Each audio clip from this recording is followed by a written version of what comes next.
Well, with that, I'm going to bring Paul Sweeney, who is from Descartes, as well as Jonathan Woon from C2 Cyber and Anthony Francis from Endava.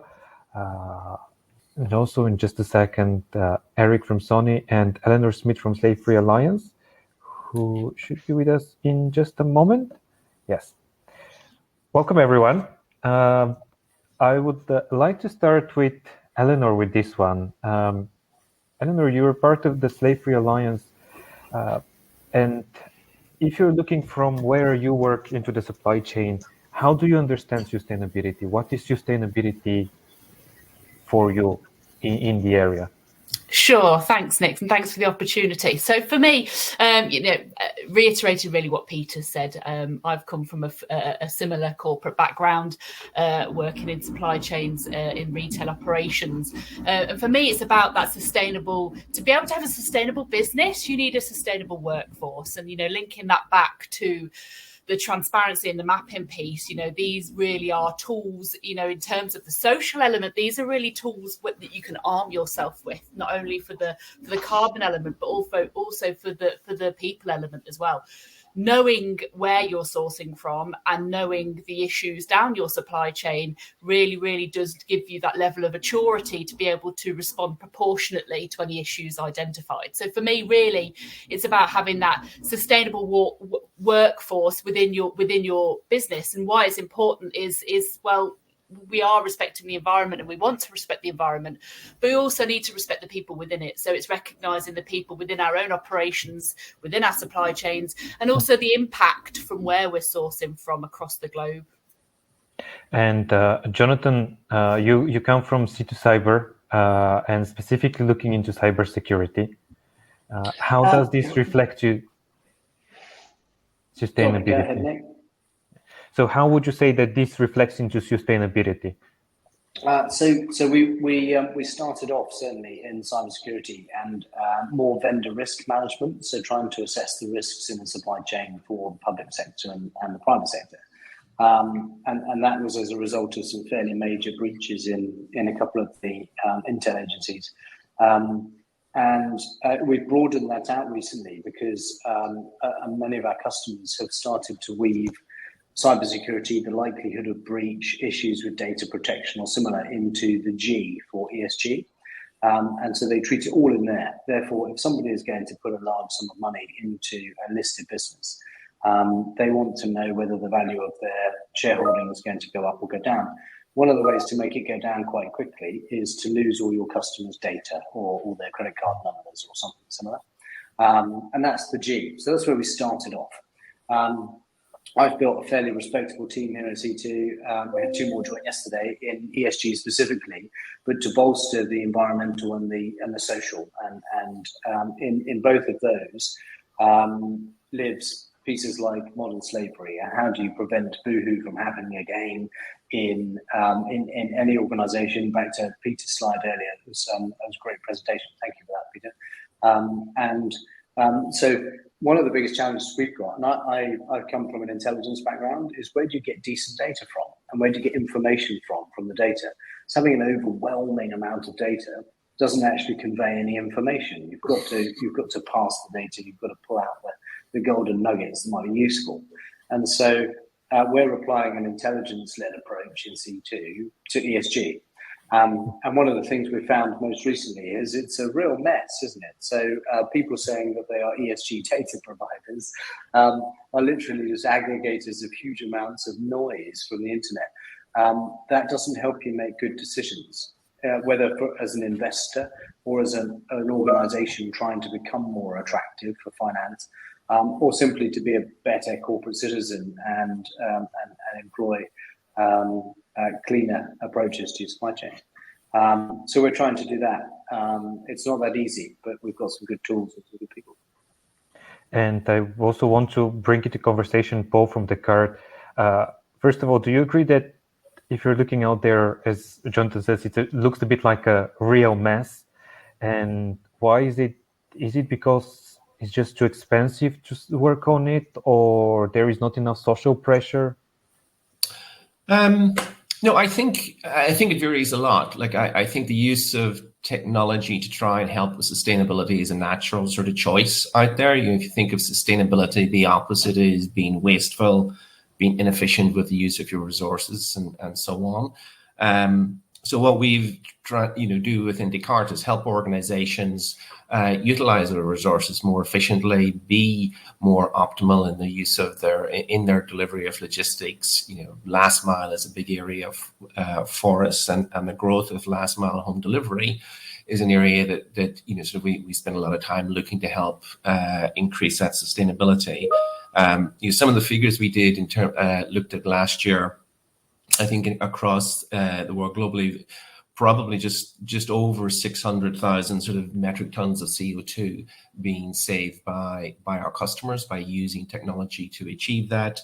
I think it's over 2.8 billion sheets of paper that they've also sort of eliminated from their logistics businesses as well. So focusing in on that, sort of using technology to create better, optimal, more efficient, higher utilized resources out there within the logistics and the fleet world, and then eliminating, sort of by digitizing the logistics supply chains, just eliminating that wasteful use of paper, which is I think it's over 140,000 trees equivalent to by just digitizing the supply chain.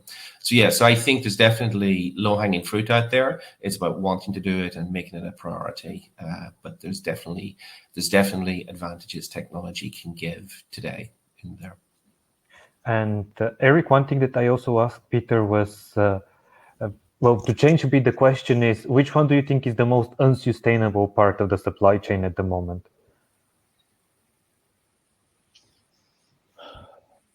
I guess these days, where do we start, right? There's very little that's sustainable as it is right now.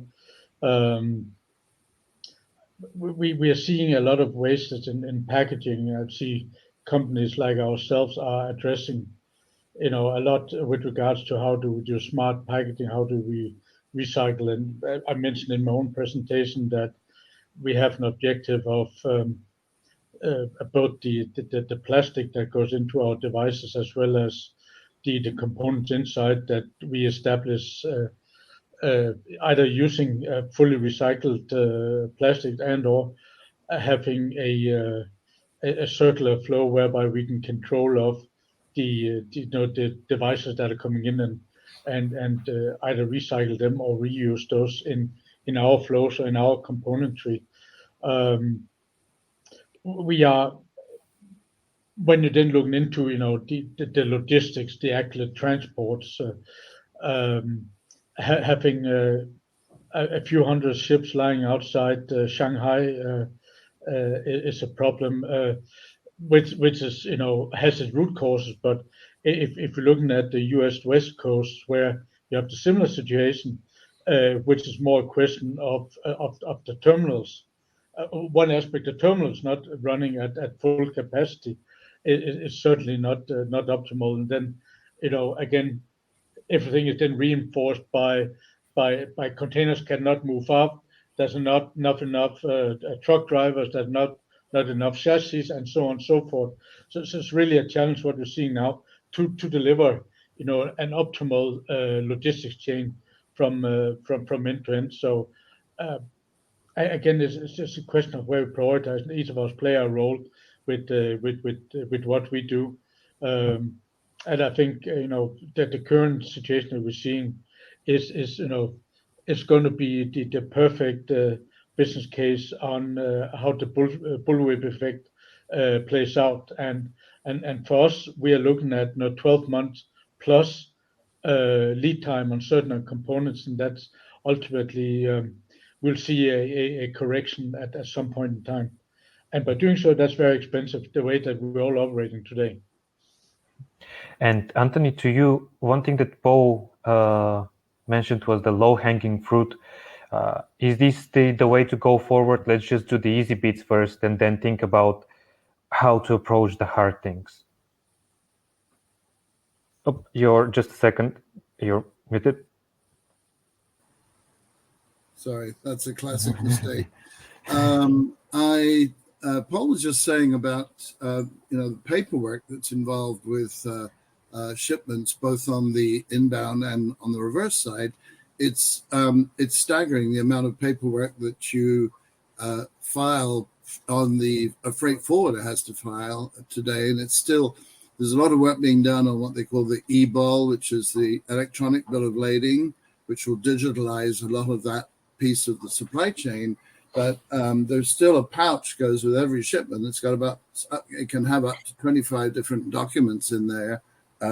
It's worse than buying a car when they make you sign all those additional pieces of paper, and that may be something purely on the US side, but you even have to sign one single sheet of paper saying that the odometer on your car is 0 over here in the US when you buy a car. So, but on the freight forwarding side, there is the certificate of this, the certificate of that, and it's all different paper, and it's in a pouch attached to the package, and ultimately that's going to go away, and that's going to be a huge. When you think of the number of when there were 88 shipments offshore, 88 container ships sitting offshore at the end of the last year in the Port of Los Angeles and Port of Long Beach, I did a short calculation, and that was $36 billion worth of product sitting on those ships.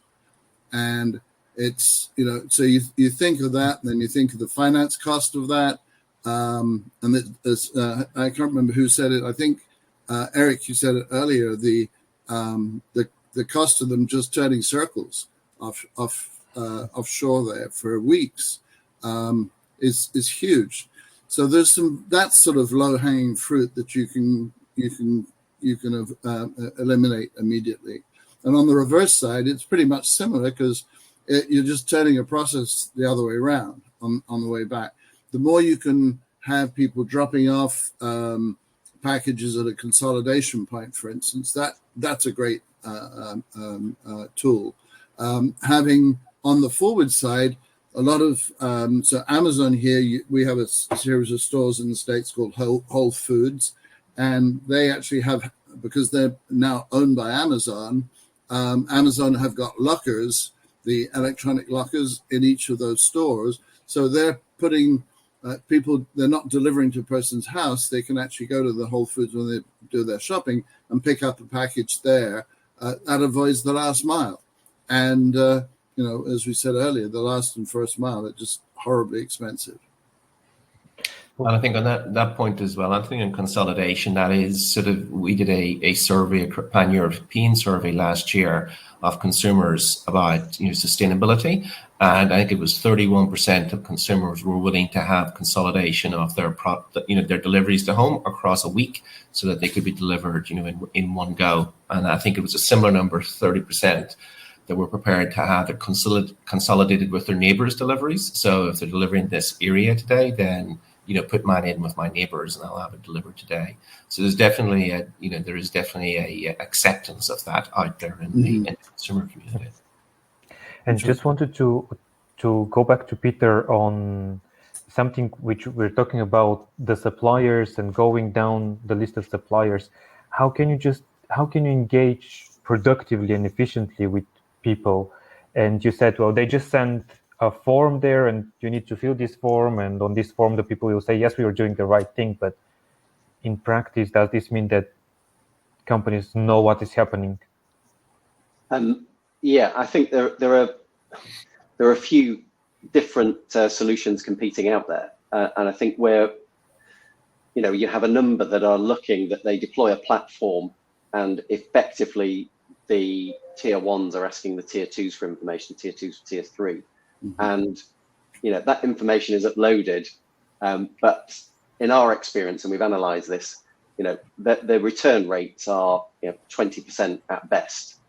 Some get as much as 25, but that's where they tend to run out of steam. And I think I probably didn't make it exceptionally clear in my presentation, but the difference between us and those other players is that order management, that we are taking the purchase order and we're taking the bill of materials and the orders are flowing down.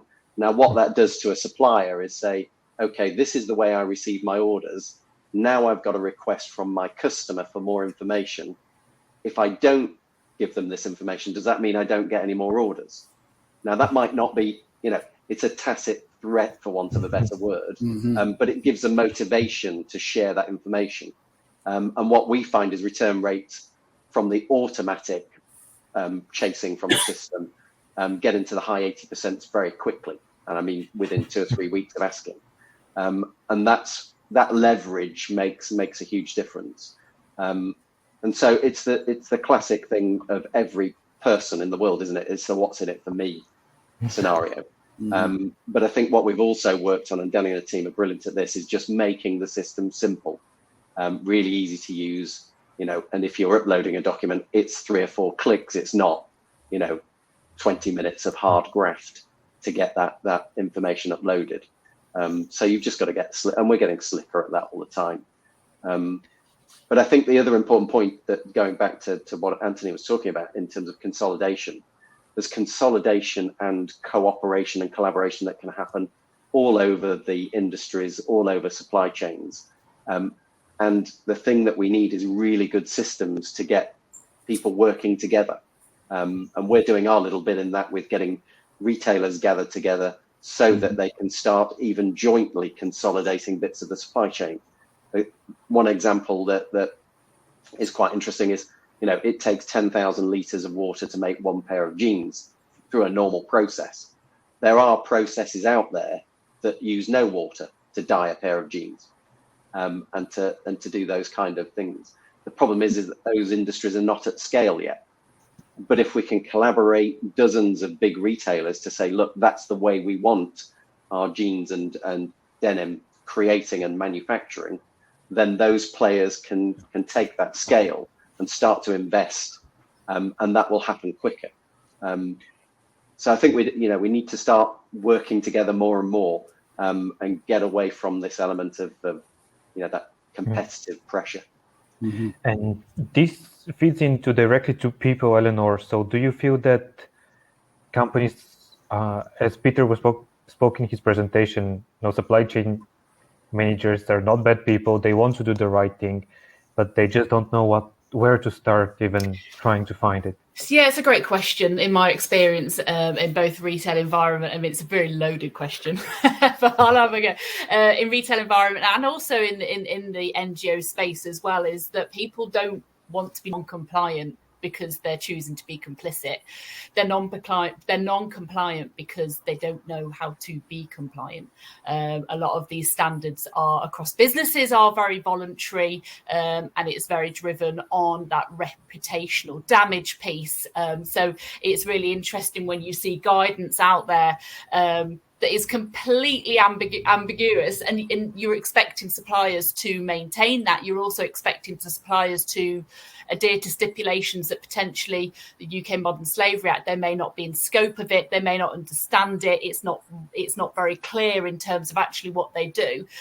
So yeah, having that real clear guidance in terms of, on the back of the transparency piece, on the back of the mapping, having that real clear, this is what we want, this is what we expect of you, and this is how you achieve it, and providing that what a good job looks like. And Jonathan, on this one, do you think that, not necessarily looking from the point of people, but from the point of cybersecurity, it's sort of a similar situation where I want to do the right thing, but where do I start? So that is a problem, and I think some maturity is being seen, but everybody is on a journey. So whether it's information assurance or the Modern Slavery Act in the UK, or even the environmental reporting that needs to be done. So here, as soon as a business, regardless of whether it's listed or not, trades at over £36 million, you have to put into your annual accounts the nature of your employee demographics, how many people you've got from particular backgrounds, how you're helping people to grow in their careers. There's quite a lot of detail that you've got to put in there about your apprenticeship schemes and everything else. So all of that goes in. At present, it's unstructured. So, and one of the ways that this is made complicated for people trying to get some information out of data is that it's all in PDFs and it's in a form where people can't exchange the data in an efficient way. And to Anthony's point earlier, you get thousands of PDF pages full of data, but you have to read them as a human being. There's no way of importing that like company accounts in IXBL or whatever that format is. And that needs to improve. The other thing that needs to improve is the idea that anybody is better than anyone else. So in cybersecurity, we're all on a journey. So there's an adage that if you're a business and you think you haven't been hacked, you should probably have a closer look. Because everybody has been rolled over to a greater or lesser extent, whether that's an insider threat or if you're an interesting business with lots of points of attack, that might be a more sophisticated adversary. But everybody has lost a USB stick on a train, or an intern has left their iPad in a bus, or whatever it is. That's a breach under the data protection regulations, all of which investors look at quite closely now, because it's amazing how much IP you can fit on one iPad. So they're looking at all of this stuff. And I think the area that we need to see the most improvement in is organizations admitting and acknowledging that we're all on a journey. So one of the key points that we operate to here in C2 is that we're collaborative with both our clients and their supply chain rather than punitive. And we've seen some fairly major consultants and consultancies go into places and explain how you could do this much better. Here's your report card, it's an F. Well, everyone knows that. That doesn't help. The bit that helps is getting from F to at least a C, perhaps, if not an A. And we're on a journey. So the key thing for us is to make sure that it's collaborative. And we help them with the forms of the art. And so, Eleanor, to your area, I guess the 6 tests in the UK's Modern Slavery Act, lots of people don't have those in their policy. Therefore, the policy is not worth the paper it's written on. And they're fairly simple things to incorporate. But people need some expertise that they might not be able to afford to pay for. They don't have time to integrate, and they certainly can't hire somebody full-time to manage it. So they need to avail themselves of expertise. And you're absolutely right. You know, we're waiting for this legislation to be passed. There are 6 reporting areas whereby it is at the minute voluntary for businesses to be able to kind of demonstrate what they're doing in this space. And, you know, that's where Slave Free Alliance can assist with the members in terms of, right, what's your commitment? Let's get you to the reporting standard, which we expect to be rolled in at some point. And then look at where do you want to go with that? What activities, what commitment do you want to deliver throughout your supply chain, and helping them and achieve that through, you know, use of various different activities and tools, and really understanding the risks across your supply chain in this space. You know, it's crazy how there are a lot of businesses who are in the threshold of reporting for 36 million and they don't have a clue. And they're not reporting it either. And they're not reporting. You know, originally when the Modern Slavery Statement Act first came out, it was the guidance was pretty sparse, and the challenge is tell us what we need to do, tell us what a good job looks like, because you could put we've got slaves in our supply chain, this is our statement, and you'd be compliant. So it's really about understanding, you know, what's the best practice, what can we do. Let's be completely truthful. 77% of businesses expect to find modern slavery somewhere within their supply chains. And I think one of the key challenges is if we could all, and this isn't going to happen, but it would be great if people could stop the greenwashing and the social washing and the and all this stuff in social media about how fantastic they are. It's very complicated to build a electric vehicle without rare earths. In fact, it's not actually possible. So someone's going to have to dig them out of the ground. And we need to make sure that that's a sustainable process. And recycling, arguably, is the area where battery electric vehicles, at least, we need to make more progress. But denying that there's quite a lot of cobalt and lithium in these things, and it's going to have to be extracted from the earth, is a bit pointless. So the greenwashing piece is just, it's like smoke and mirrors. And I'm the CEO of a startup. I know all about smoke and mirrors. But in ESG, we probably shouldn't be blowing quite so much of it around. It's not helping. And that's the challenge, isn't it? It's right, like understanding, the proportion of cobalt, for instance, that's coming out of the DRC. We're talking we're over 70% of the world's demand. And I wanted to, sorry to interrupt you, but I wanted to move on the other side of looking into what is going to happen as an expectation and as a wrap up of everything in the near future. And Eric, if you're looking into technologies that are going to shape how we react to sustainability problems and even how we think about it, what is your expectation?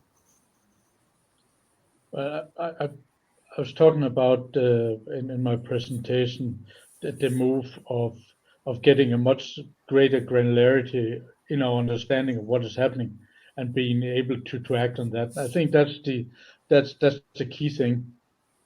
For those that are interested, that then a Unifeeder, which is now a DP World company, came out with an actual carbon calculator, as I think the only shipping line that has it today, whereby you can actually get your actual carbon footprint for your transports. They, as Unifeeder, are they're doing a lot of short sea operation, a lot of feeder operation for the carriers. So you cannot do the calculation for every box. However, it is certainly interesting to see then how companies are acting to this. Some prefer to stay the known course of working with the statistical models they're using and then getting an average picture of what possibly it might be per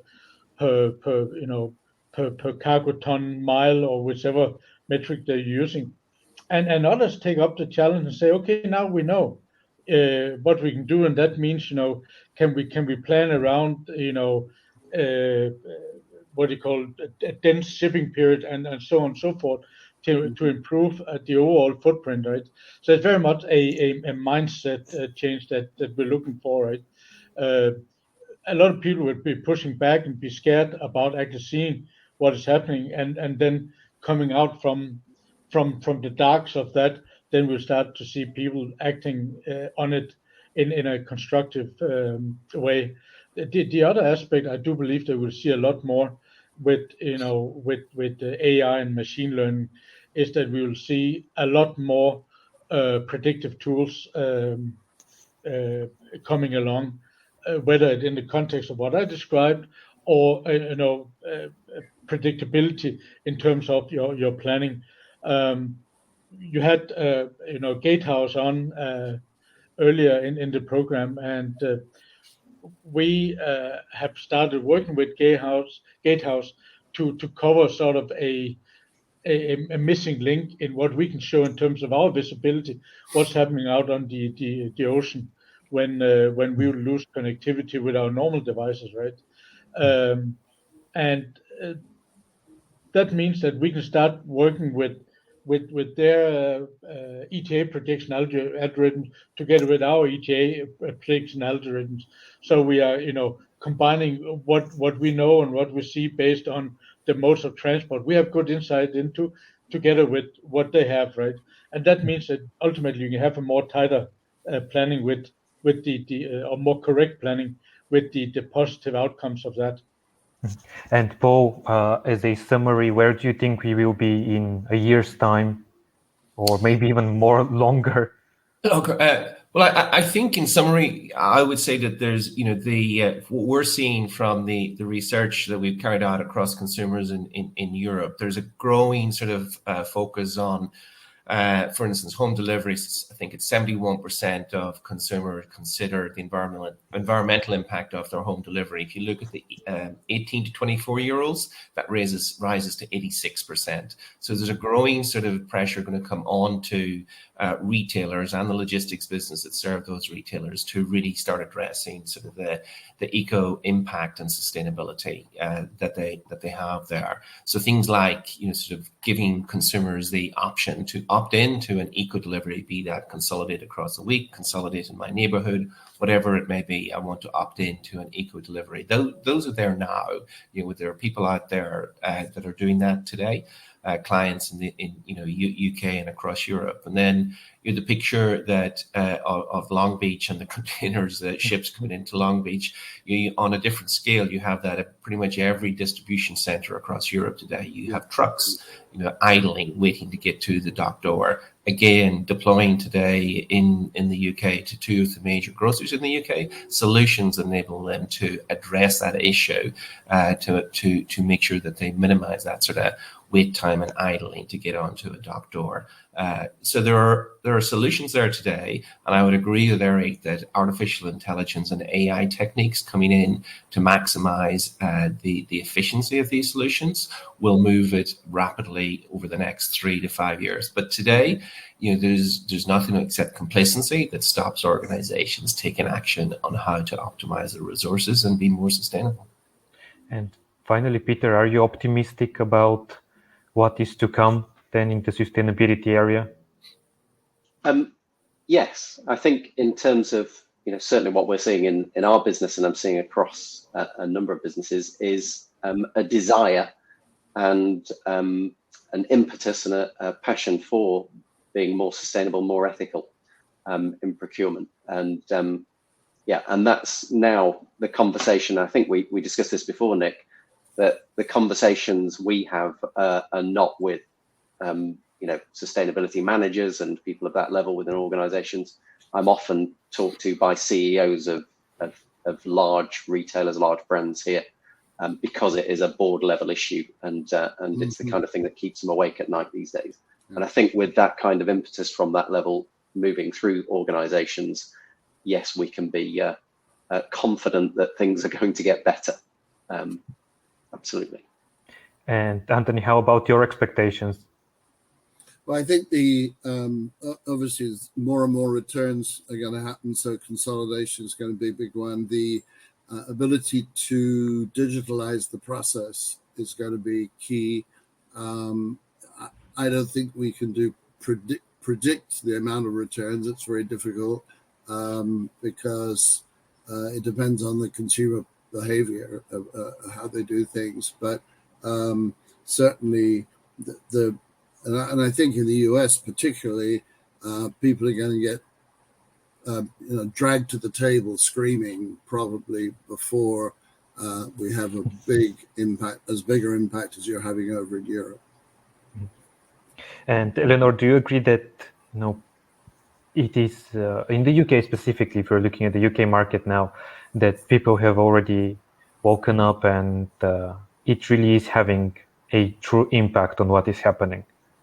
I definitely think there's traction in the UK. There's legislation in the UK. There's legislation moving across different countries of the world in relation to the modern slavery space, and the fact that it does start top down, get my teeth back in, whereby having that, that engagement across the board to be able to filter across the business, and then understanding where your risks lie, and understanding, the risks in the supply chain in terms of that labour supply, particularly in an exasperated time where there are labour shortages, is understanding where can you provide that labour short notice, where's it coming from, who's providing it, what checks are being on them. So I think, as a general in the UK, I think there is consumer drive, the awareness is growing, and in turn, with legislation combined with that, I think companies now are getting to a point where they understand that something needs to be done. Investors are taking more notice, consumers are taking more notice. It is now being asked of from legislation.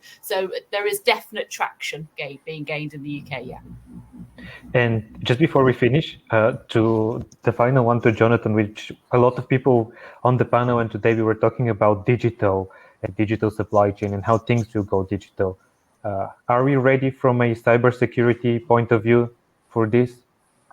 Well, not from my observation. I think people that whose area of expertise is moving the incredible volumes of freight around the world. And I spent a long time in the Navy, used to watch it sailing past. They're a lot bigger than aircraft carriers. And they have a specialization. Cybersecurity in the maritime environment is getting more important. The IoT on boats and what's in each container used to be a lot simpler. Now it's pretty complicated, and it would only get more complicated, I would venture. And so securing that chain, and we saw this with actually in the COVID pandemic with the vaccine cold chains and so on. A lot of work was done to make sure that that was done in an efficient manner, and that the right level of vaccine got to the right place at the right temperature, and that there was an assurance that it hadn't gone out of scope in terms of temperature during the transit process. So I was quite impressed with that, and I think that's being rolled out into freight more widely now. A lot of things were learned very quickly. Is it all secure? No. One of the reasons for that is that ships are now connected the whole time, whereas before you used to slip forward, slip aft, get rid of the shore power, and you're on your own. Now you're just connected to the internet, and everything's still connected, even if you're in the middle of the Atlantic.